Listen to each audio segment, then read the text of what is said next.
I first got Natasha in September of 2010. She's gonna be my partner on BarknoorZ. See how cute she is? She's like the best. And yep, she is obviously a cockatiel bird. Little tomcat, stay close to me, 'cause there are clouds on the horizon and a chill. Just like now, next to me on my shoulder. Isn't that awesome? We're alone here, but don't you be scared. I've got a calloused hand, a farmer's tan, and I'm happy to share.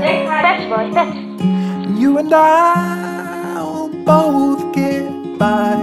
Just promise you won't stray.